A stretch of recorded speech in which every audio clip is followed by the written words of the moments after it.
Hello, welcome to our Yoga for the Creative Soul book club as we're carrying forth through chapter 5, the chapter on fear, that obstacle of fear of death or change that stands between us and being the true self that we are. I invite you to join us anytime it might work for you. Wednesdays at 12:30 Eastern. So we do some group sharings before the recording begins. And there's always lots of poignancy and resonance there. As today we've been reflecting on our health and socially acceptable unhealthy things that people have normalized or pressure us into.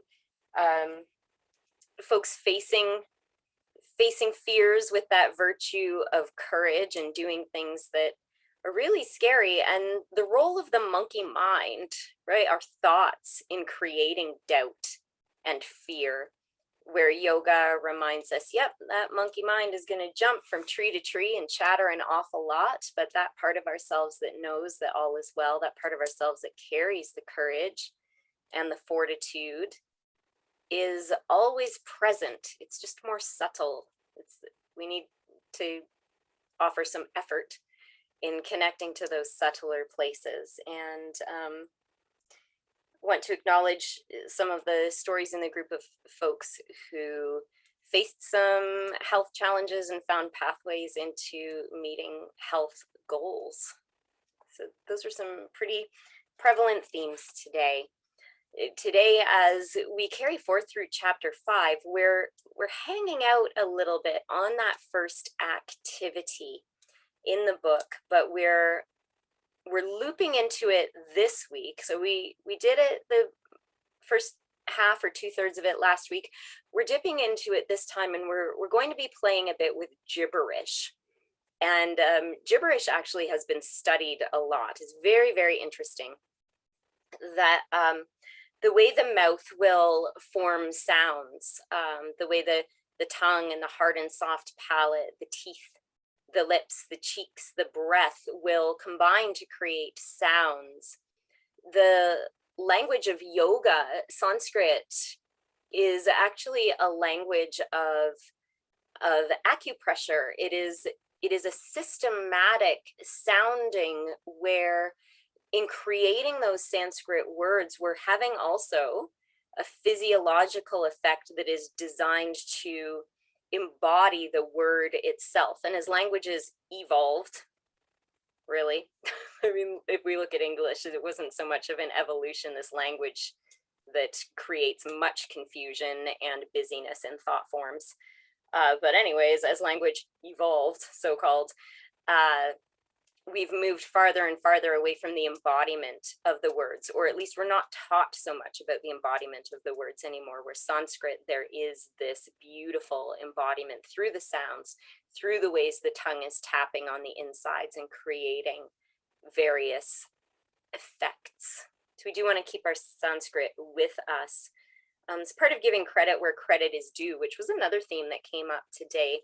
I want to give credit, offer thanks to the original caregivers of the lands upon which we're privileged to live, work, and create, past generations, and thank the current generations of our Indigenous peoples for the work that they're doing to protect the environment, protect these lands, airs, and waterways. May we continue to support and join with them in whatever ways we can, so that we are maintaining the health and safety of our ecosystem and our communities for future generations.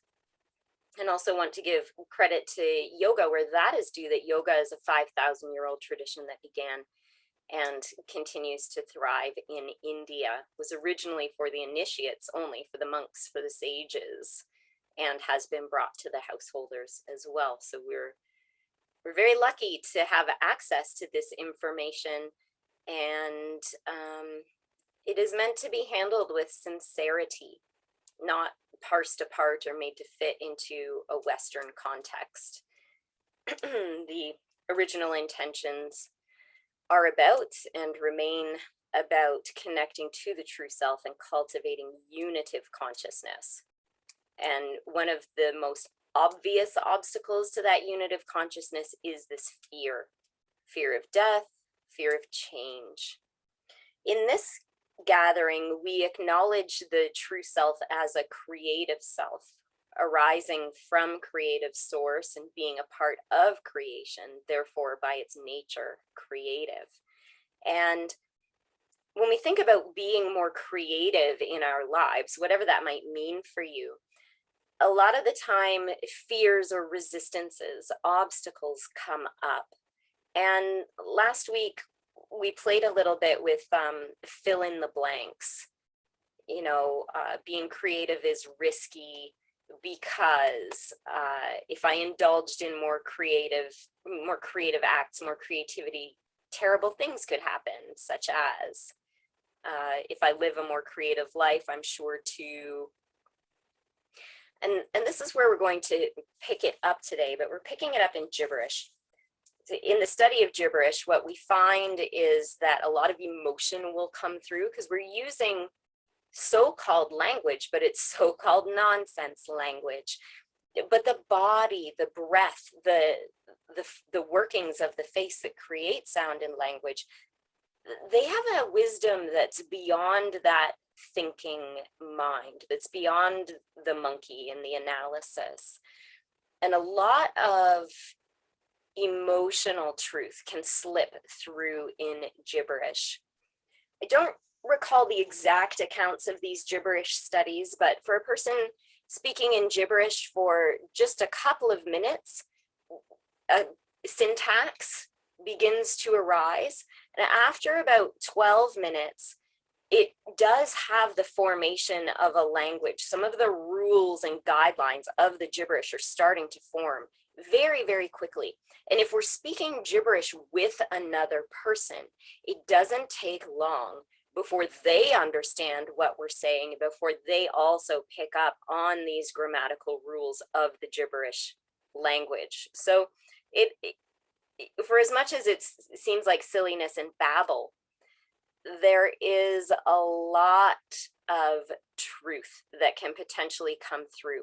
So I'm offering this to you as something that's exciting and interesting. Maybe you want to do a bit more of your own research on gibberish because it's pretty cool, but also offering it as a caution today that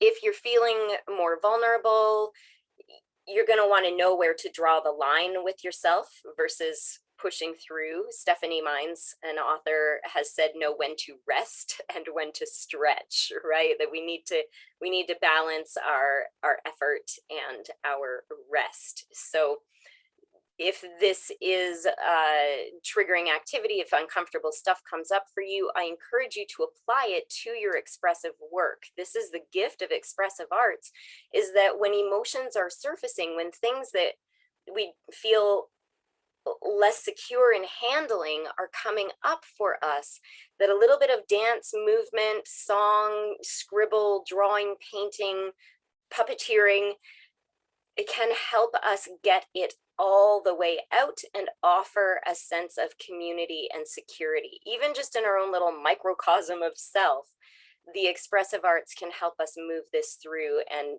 stay safe. So I do always ask you, but today as we're playing with gibberish, extra caution to stay connected to yourself and keeping yourself safe.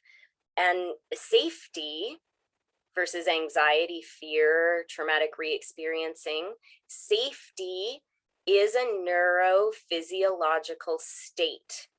There are many biological measures that let us know when a person is feeling safe or otherwise. So let's settle into our safety. You know this, you know how to do this. Let's begin by slowing and deepening the breath and clearing the brow, right? Smoothing the forehead and sending that message of calm through that 10th cranial nerve right down into the stomach. So we're slowing and deepening the breath. We're relaxing the face, expressing calm through that uplifted facial expression, right down through the digestive tract, safety, comfort, Turning up the corners of the mouth just a little bit. And encouraging the breathing apparatus to stretch from the inside. Those lungs like balloons on the inhale, expanding in all directions. Lowering down through the pelvic diaphragm, out to the sides, through the intercostals, breathing right into the back of the body.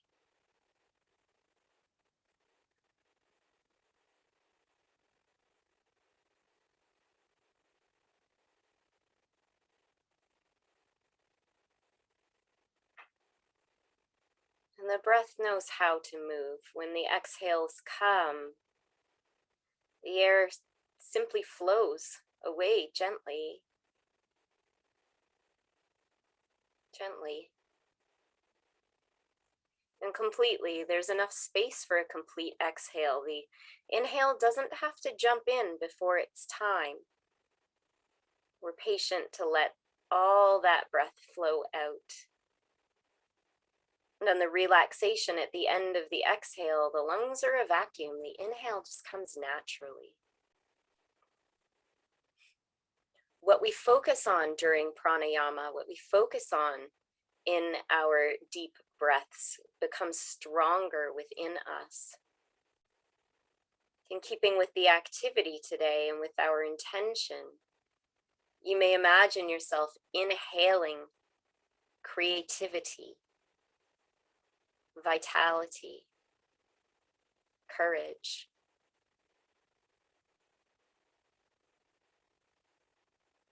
And on the exhale, trust that it is being distributed through your body. Drawing it in on the inhale, flowing through you on the exhale. Every cell is receiving that quality, shining that quality.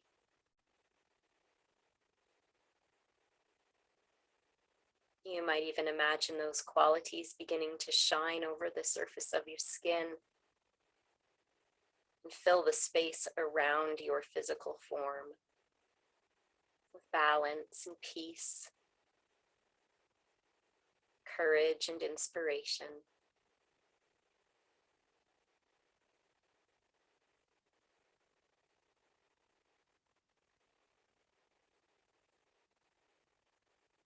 And as the breath deepens, as we come home to the body, we often start to notice the little cricks and stiffnesses and tensions. So I encourage you, you can keep your eyes closed, keep your awareness inwards, keep that breath going, but begin to sense your way through some movements. And these can be actual poses. You can stand up and practice some asana, or just there where you're seated or lying down if that's how you're playing.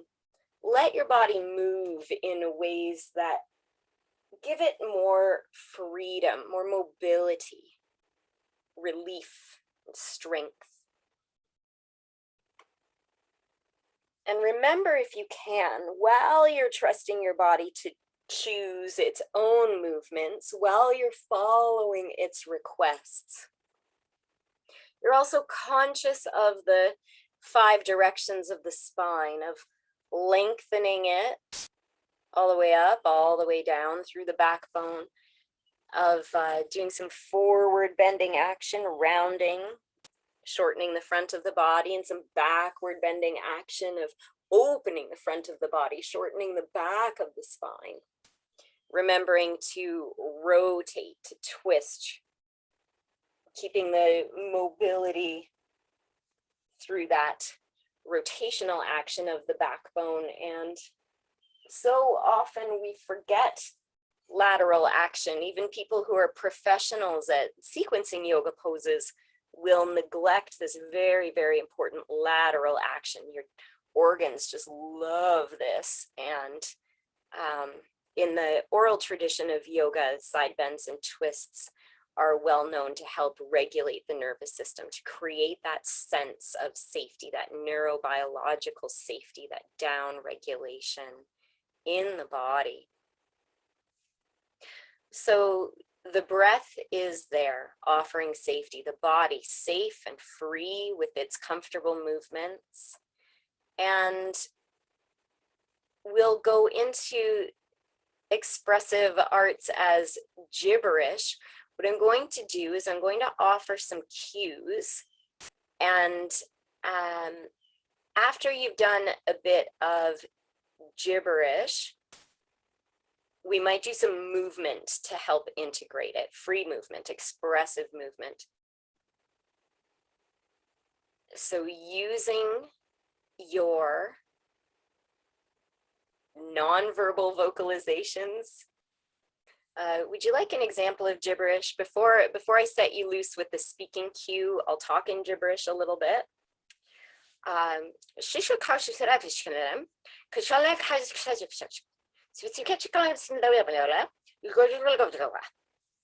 And that's just my gibberish. Everybody's gibberish sounds completely different. It's very, very individualized. It is uniquely the language of your body, energy, thoughts, and feelings. So that's all it is, just vocalizations of sounds. Now, out loud, and if you have roomies or housemates, you can let them know, I'm making weird sounds up here, everything's fine. Complete this sentence. I'll give it to you in English, but you complete the sentence in gibberish. If I live a creative life, I'm sure to, could be anything. If I live a creative life, I am sure to, and we'll give it 30 to 60 seconds here. Make your sounds.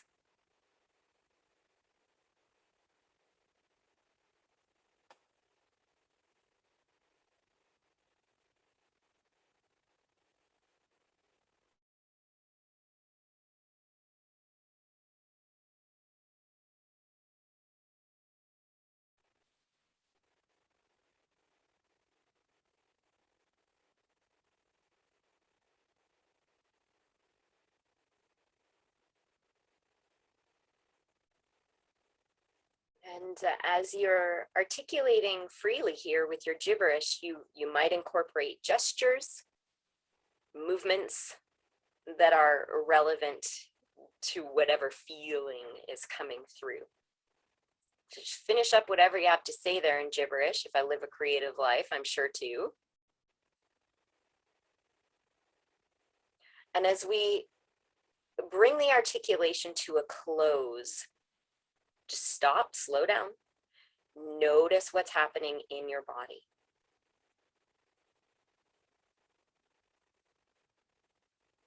Notice the places that feel very activated, and what is the nature of that activation. Notice the places that feel calm, soothed, tight, energized, open.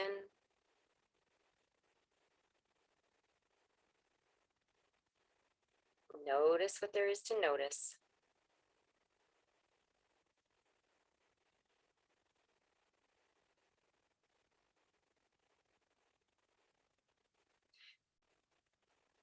And then carry these noticings one step further with the felt sense in the body as a cue.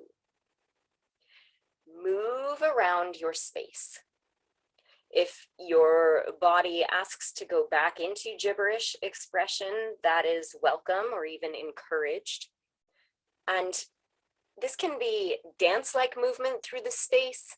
This can be stomping. This can be very tight. This can be very loose. Who knows what the body's going to want to do, but let yourself use movement to integrate those gibberish sounds a little bit more.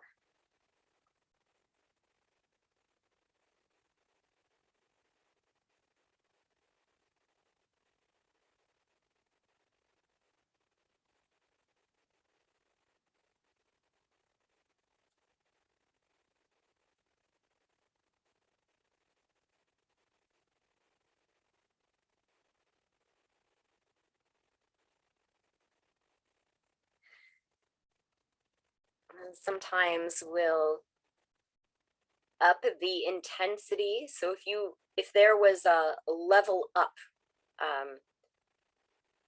an Oscar moment, a bit more depth to whatever your body is performing right now, vitality, what might come through you as well. And remember our caution from earlier to keep yourself safe, but if it feels okay to give this more expression, then do so. Stay connected, stay with your breath, stay with your body.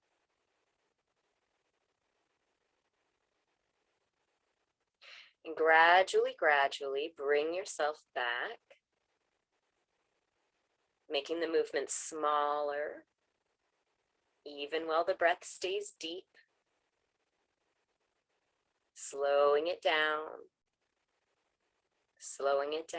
all the way to stopping. And as you come back to stillness, physical stillness, acknowledge and observe what has changed, what has stayed the same, what feelings or senses have gotten bigger within you, what has diminished or even moved out completely.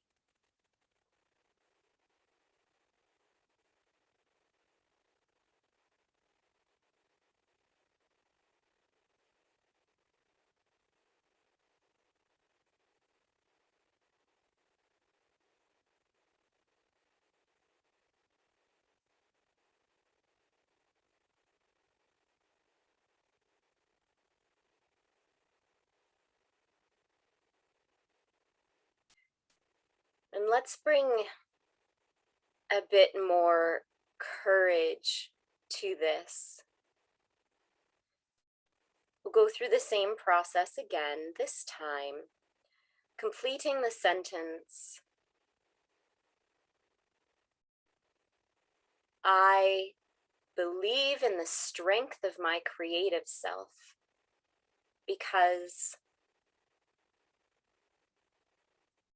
I believe in the strength of my creative self because, and sound without words. Speak the gibberish of faith and connection,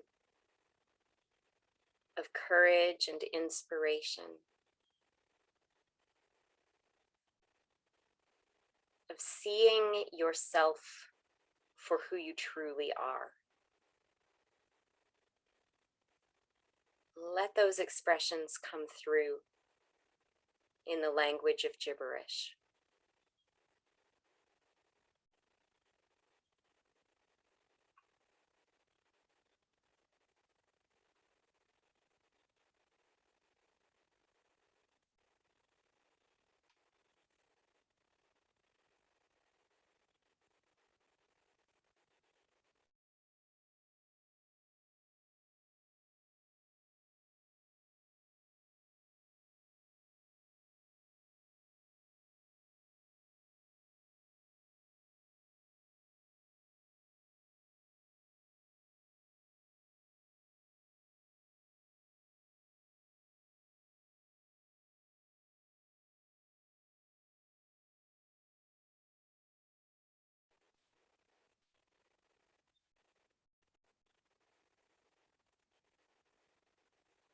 Letting any last sounds that need to be expressed come through. And quiet. Observe.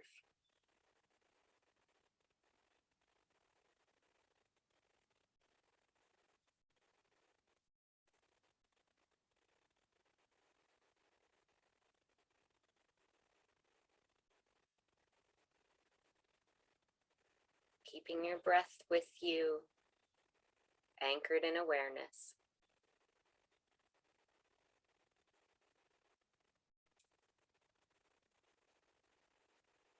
Turn to movement and express what is there within you now. If the vocalizations wish to return, let this be movement and gibberish.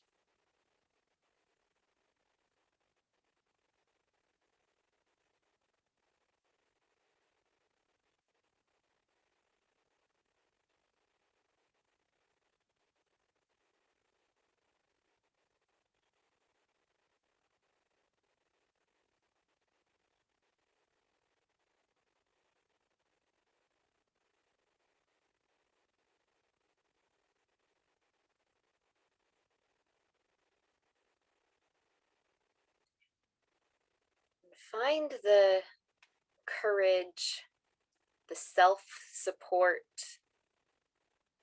the faith and inspiration,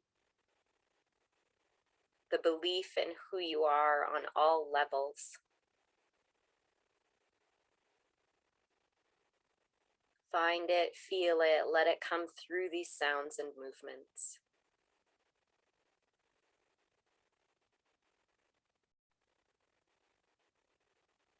This form of expression can unleash things that may have been blocked within us. When first things are unleashed, they feel intrusive, especially if we're coming from a traumatic history. But in the presence of intention, and with that anchor to our own resources and abilities, our own skills in keeping ourselves safe and cared for, this can be a very nurturing, healing activity. So as you let the sound slow, let the movements slow, coming back to center, give yourself a few more breaths and feel in these complete breaths that you are invoking ease, quietude, and calm within you. And that embodied state of safety is coming in partnership with a greater sense of connection to your creative self. So a little more freedom from the obstacles of fear, self-doubt, resistance, and the kind of self-protectiveness that keeps us small, that stands in the way of us being who we truly are.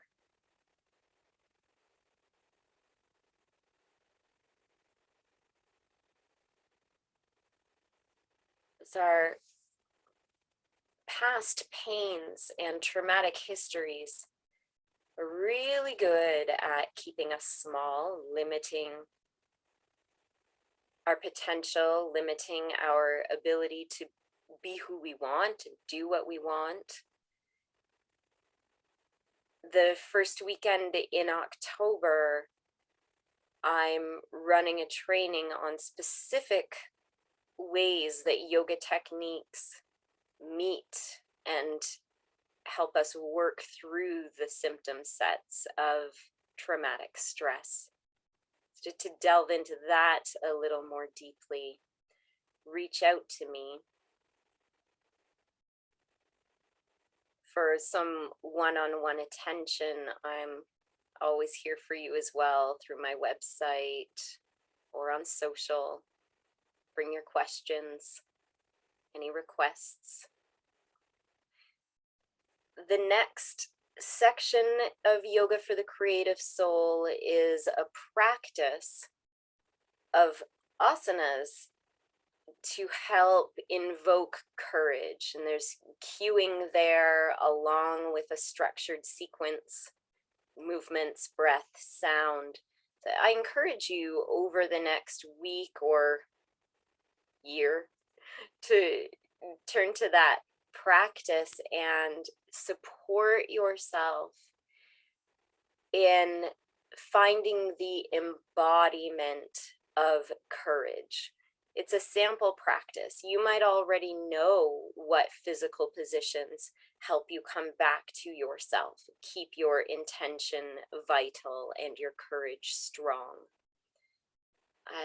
When we reconvene for the book club, we won't do that sequence together, but I will highlight some of the key points as well as talk about relaxation and the role of relaxation we touched on today, right? That neurobiological safety, the role of relaxation in transcending fear and being more of who we truly are.